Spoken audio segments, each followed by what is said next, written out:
Chapter 8. J. Jacob had spent the first part of the morning with Ina gathering vines that wouldn't try to eat him. He used them to lash together the 6 logs, alternating between weaving over and then under each log. Then he would tie them off, which, as someone who was not educated in knot tying, took him a long while to figure out. He did this in the shallows so it was easier to move the logs around. Eventually, he had all 6 tied together side by side, creating a wooden platform that actually looked like a raft. He stood and wiped sweat off his forehead. Well, Ina, why don't you try it? Jacob held the raft steady and waited as Ina climbed on. She eyed the raft with suspicion, but it held together. She stood up. Seems stable, she said apprehensively. Okay, let's see if it can handle both of us. As Jacob got on, it wobbled a little bit, and then the first and last leg started to shift laterally, causing the raft to start changing from a square into a diamond shape. It easily held their weight still, but some of the ropes started to get too slack or too tight depending on where they were. Ina gave him a look. Yeah, that's a problem. We'll probably need a diagonal brace. I'll go cut one down. With the new diagonal piece keeping the logs from shifting laterally, the raft was now far more stable. Jacob slapped the log and said, "That's not going anywhere." He smiled at Ina. She gave him a confused look. Don't we want it to go to the island? Jacob's face fell. Sorry, that's a saying from where I come from. It means it's secure. Okay. Jacob's stomach audibly growled, and he was suddenly aware of being extremely hungry. He still hadn't eaten since he had been on the island. Ina looked at him. I heard that. She glared at him. If I get you another fish, you better eat it this time. Ina, you're the best. I'll get a fire going. She jumped into the water, and then Jacob realized he had never actually started a fire in the wilderness before. He had seen some reality TV shows where they would use a pointed wooden stick as a drill and then quickly rotate it, causing friction where the point met a notch in the piece of wood. He used the tide sword to cut off a flat piece of wood, then a second piece for the drill. He also cleared out a small depression in the sand to be the fire pit and filled it with wood. He kneeled with the drill between his palms and started rubbing them together, spinning the wood. His arm started to burn, and sweat formed on his brow as the drill spun. Small specks of wood started to come off the tip, collecting in a pile of wood dust near the drill point. His arm started to burn so much that he paused. No smoke yet. He alternated between spinning the drill and resting. The wood dust pile grew, and eventually he started to see a small amount of smoke rise from the tip just as his arms gave out again. A splash behind him, and Ina returned holding 2 orange fish. She tossed one at him, and he let go of the drill to catch it. It was dripping wet. Then she sat down across from him, eyeing the wood. What's the point of that? She asked. This is for making a fire, at least I think it is. I've never had to do this before. And then we can cook the fish. She gave him a strange look. Cook it? Then her mouth opened far wider than it had any right to, and she chomped down on the fish, scales and all. Jacob grimaced. Ina, humans don't eat that way. She had an orange scale stuck to her lip as she eyed him and took another chomp out of the fish. Even if you can look like a human, people will notice if you do things like that. I'll show you how we eat. Jacob set his fish down and picked up the wood drill. Something about her watching him made him self-conscious, and as his hands started to burn, he saw smoke starting to come off the dust pile. His arms pumped battery acid, but he kept going. Come on, he thought to himself. The second stretched, and then he thought he saw a glimmer of light. Yes! He paused and dropped the drill, bending over to cup the dust pile with his hands and blew into it gently. The ember pulsed in the airflow, threatening to extinguish, and then grew bright, and the dust caught alight. He slowly added some smaller leaves and brush, growing the fire. Once it was at a decent size, he transferred it over to the fire pit he had made. Wow, that actually worked. Ina had finished her fish and was watching him. Okay, now I need to clean the fish. I don't really know how to do this. Jacob set the fish down on the flat wood top he had started the fire on and picked up the tide sword. I thought you said you were going to do what humans do. How do you not know what to do? Where I come from, we don't hunt our own food. Well, most of us don't.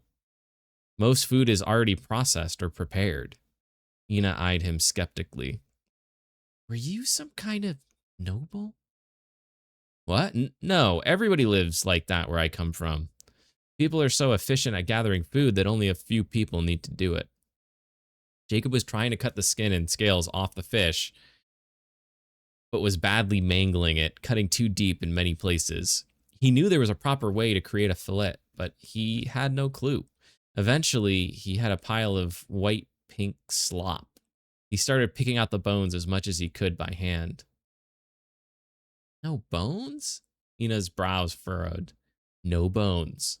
He gathered the pile of reasonably bone-free slop onto a flat piece of wood. Now, normally we would season the meat with like salt and pepper or lemon. That's a fruit. I also have no idea really how to cook over a fire. Normally, food comes with instructions of how it needs to be cooked. Ina let out a soft high-pitched trill, and Jacob looked up, and she was giggling. Huh? The fish in your world carry instructions for how to get eaten? She was smiling and shaking her head in disbelief. Well, no, not like that. It's been killed by someone else and is wrapped in packaging, and the packaging has the Jacob noticed he was losing her and looked back at the fish meat. The fish at the edge of the pile was cooking much faster, so he pulled it out and flattened the pile and stuck it back in. A minute later, the piece of wood the fish was on caught fire, and he yoinked it back quickly, blowing on it to put it out. A blackened layer of carbon was now covering the exterior of the meat. Damn. Oh well. Jacob brought the meat back over to the flat wood piece he had been using as a table. Ina sniffed and wrinkled her nose as she inhaled some of the smoke. Surely my way is better than that. Jacob started trying to trim off the really burned parts. Look, I said I'm not a cook, but hey, try this. He picked up a piece that had no black on it and looked decently cooked. He handed it over to her. She tentatively sniffed it and then apprehensively put it in her mouth. She chewed slowly and furrowed her brow. After a few seconds, she audibly gulped it down. That's not very good. Jacob started picking some chunks to try for himself. It reminded him of tuna, a very fishy tasting fish, and the way he had cooked it, poorly, was not doing it any favors, but he was hungry. It was as though as soon as he started eating, his body remembered just how hungry it was, and he started quickly scarfing it down. You're right, mouth filled with fish. It's not very good. Ina side-eyed him but made no comment.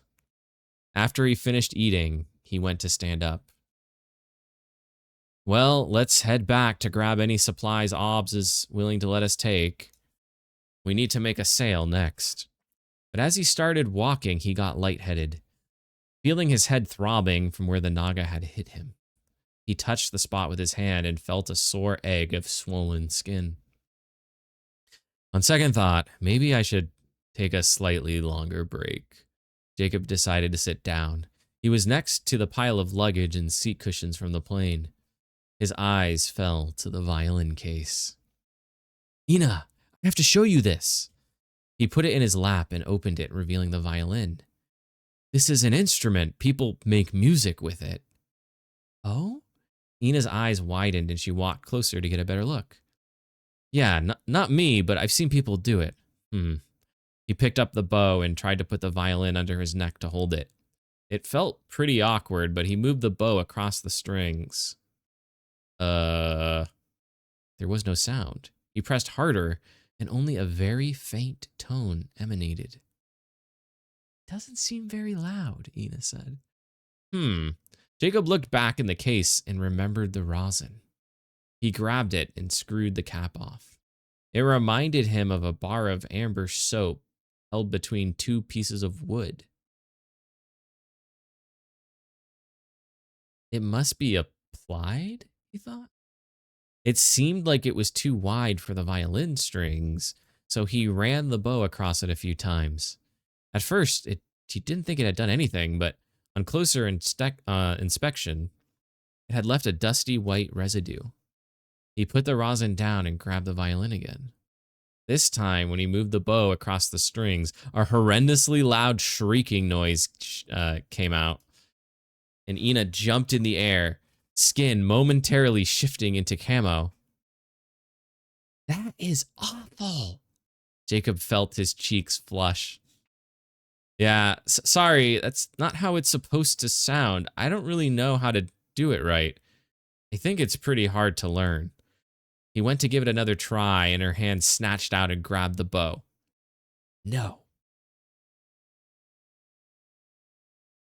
They made the first trip back and returned with 2 wicker baskets and an old sheet Obbs was willing to part with that Jacob planned to use for a sail. The sun was high in the sky by the time Jacob had cut out a recession in one of the center logs to slip in a branch that he had cut to act as a mast. He cut a slit in the top of the mast branch so that another branch could be nested horizontally oriented. Then he folded the sheet exactly in half and used the sword to cut some holes at the top, and then threaded the horizontal branch through them. This suspended the sheet, but the wind quickly collapsed the unsecured bottom part that was hanging. Jacob's solution was to grab a thin but long branch and stick it in the bend. This kept the bottom part of the sheet expanded. Okay, let's do a load test. Stack some of the containers in wood to see how much it can carry.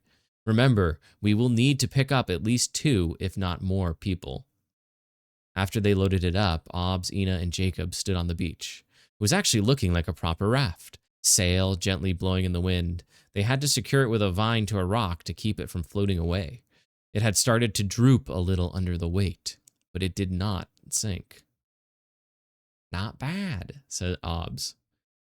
Well, time for the maiden test voyage. Jacob went to climb on. Wait, Jacob, you should name it. Name it? It's just a raft. Obbs looked at him carefully. Jacob, in this world, names have power. If you are going to rely on it for survival, it should have a name. The raft didn't really have a front, but he grabbed the sword and went to the close side that had a log lengthwise and started scratching away. After a few seconds, he stepped back. Shallow scratch marks in the wood displayed the words, Anna's